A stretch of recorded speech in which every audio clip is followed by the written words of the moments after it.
Okay, so for the second one here, uh, I worked at a photo studio for a couple of years, and one of my main jobs was retouching photos. Uh, you can use photos for, there's a whole discussion to be had about sort of the evil nature of retouching a lot of photographs, right? Um, the fashion industry in particular is notorious for turning women into something that they are not. Okay, every now and then you hear the stories about fashion models who try and make their waist too skinny, right? And they bend things in the background.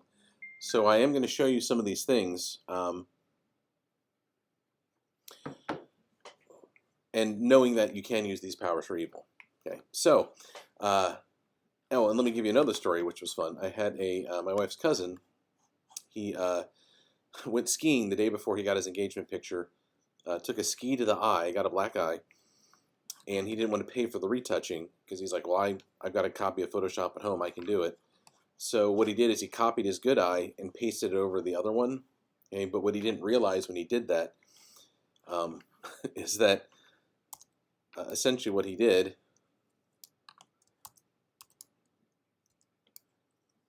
is he moved it over and he rotated it. So he transformed it. Okay, that's a great picture, by the way. I like that. But what he did was he actually flipped it like this. Okay. I kid you not. We got this, and I mean, he did a nice job kind of like brushing out the edges. We got this invite in the mail, and I was like, "What is wrong with this person's eye?" That is what was wrong with that person's eye. Okay, so that's where you want to be careful about doing that. So in this case, there are multiple tools that we can use. Okay, now some work better than others. I'm going to show you a couple of them. Some work best in small increments. Some are a little bit better for large. Okay, so again, underneath where your content-aware stuff is, okay, J is the keyboard shortcut for it. Your spot healing brush is really good at finding little areas. Okay, now make sure your mode is set to normal and it's on content-aware. Okay, so I click on a little area and it'll make it disappear. It'll blend it in. The problem with something this size, right, is that it's looking for the surrounding area. Okay, so I can get rid of moles and stuff pretty easily, okay, or freckles. But large areas, it's not what it is best at. Okay, so you also have the healing brush tool, which is similar to the clone stamp. You do have to set a target, and what the healing brush will do is it will try and match the surrounding value and saturation. Okay, so in this case, also not the best tool. You see how it'll smooth it out, but it keeps the same color. Okay, and you could do something horrifying, make it big and brush it over. Okay, and now he has like no facial features at all. Right. Um, so same thing with the spot healing brush tool, by the way, which is this is a fun thing to do.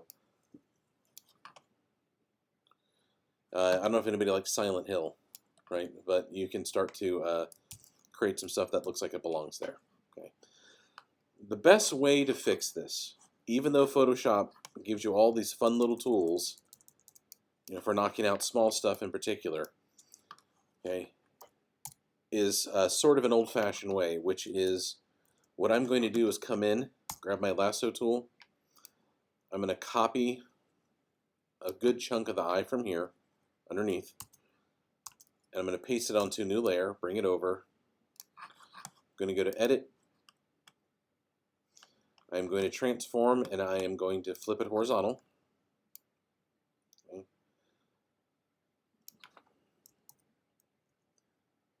Then essentially, I'm just going to move it into place.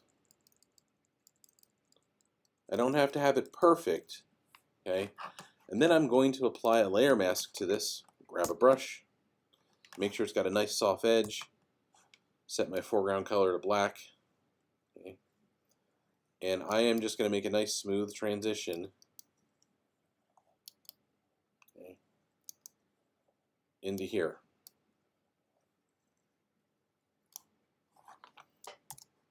Okay.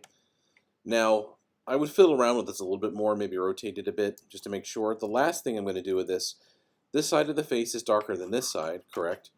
So all I'm going to do is once I have like as much away from this as I want, right? A little bit too far, I want to cover that. Okay.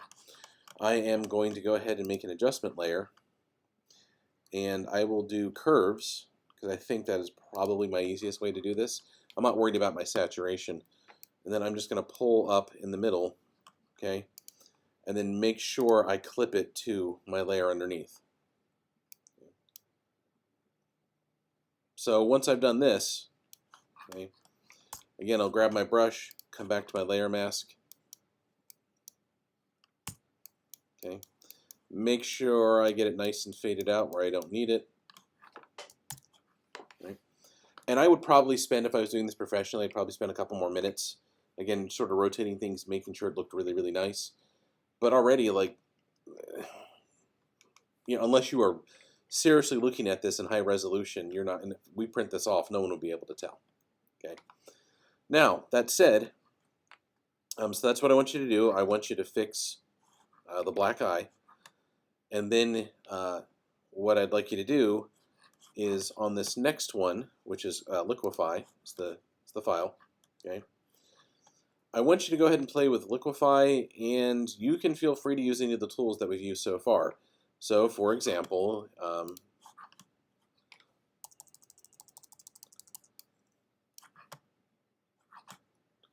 right, you could do that. You could take the, keep clicking on the wrong one here. There we go. Whoever it is, oh, spam call. All right, my content aware move tool.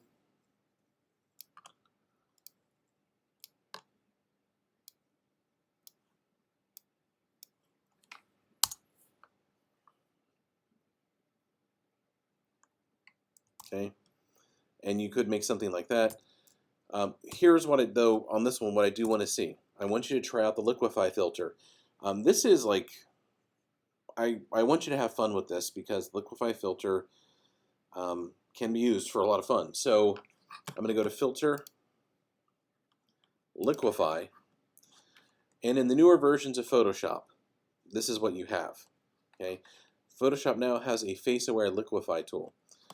Now, I will warn you, by the way, if your preview right here, when show backdrop is set to 100%, when you go to use the Liquify tool, okay, you won't be able to see it because your backdrop is set at 100%. Okay.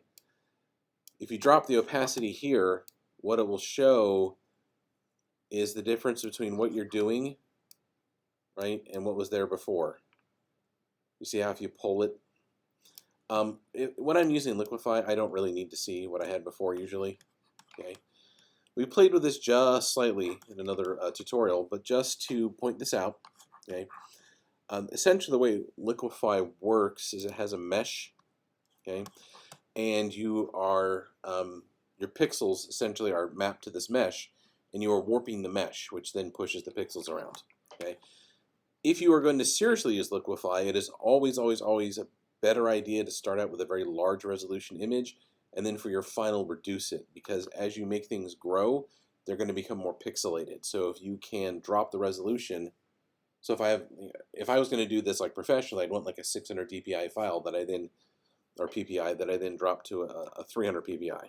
Okay. All right, so face-aware Liquify here. Here's the fun thing. Photoshop is actually pretty good at this. Okay, if I want to take the eye size,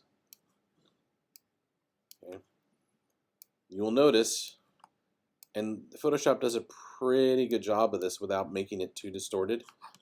Okay. I can raise my eye height, okay. Either one of them. I can do my width. I can spread the eyes apart. I can pull them back together. Okay. I can take my nose and raise it and lower it. Make my nose wider or smaller. The creepy thing is that you can take someone who isn't smiling and make them smile. Okay. You can pull the upper lip up and down, the mouth width back and forth. The mouth height, you notice it'll push it together. Okay, here are some of your other tools on the left-hand side. So once you have done some of this, your reconstruct tool, depending on the density and the pressure, okay, will start to push things back into place. Okay. Now it won't reset. You'll notice what it doesn't do is it won't reset this, okay, on your face here. So if you want to reset that, okay, you're going to have to come back in and manually set it back to 0. If you click the link, by the way, you can move both at the same time. Okay, that's in between the two. And vice versa, right? You can do them separately. So if I came in and with my forward warp tool, took this eye, and anyone ever seen Goonies, right? Push this down. Hey, you guys. Okay. I can come back in with my reconstruct tool, and the areas that I click on, it's going to pull them back to what they were before. Okay. And it's going to look weird while I do it. Okay. Your smooth tool, you can use to kind of smooth things out. You'll notice it reduces sort of jagginess. Okay. These other ones here are fun. They're not really useful other than to do like dumb stuff, which, you know, that's not necessarily a bad thing. So for example, the twist, if I click and hold, it'll start spinning this. Okay. I can imagine there's some application that this is useful for. I just can't think of it. Okay, you have the same thing with the pucker tool and the bloat tool. Okay, so I'm going to push that eye in, okay, and the bloat tool, right, pushes things out like a sphere, okay. I don't use the push tool very often. I don't like the effect that it gives, but that's up to you. Feel free, okay. Once again, the face tool, what's interesting here is that if you click on that and you click around the face, it's going to give you specific control points that you can then push up and down. So essentially it's like having a slightly more controllable version of the face locify on this side. Okay. Now I can also reconstruct, right, using my brush reconstruction. Okay, I can revert here by pulling to the left, and that'll revert everything that I've done. Okay, I can click on restore all, and that'll bring it back to whatever I had before. Okay, again, which is interesting, minus here what you have with the face filter. So what I want you to do for this file is to go ahead and play around. Okay. Do something interesting. If you want to do more than one, feel free. Okay. That's beautiful. Okay. And when you click OK, it will go ahead and it will alter that. So this is if I use Liquify, I'm going to, that's wonderful. I am going to make sure I copy my background layer. Okay. So to be clear on these two files, I want you to come in, fix the skin. Okay. If you want to try out the healing brush and spot healing brush tool, go ahead and give them a shot. I would just use them to get rid of, oops, make sure I'm on my background copy, get rid of moles and freckles. Okay. And then I want you to patch the eye so it looks pretty decent. So spend a little bit of time on that, okay? And then on this one, feel free to do whatever you want. Okay, I would like to see you just play with the tools some and explore. And that's what you have to do on these two files.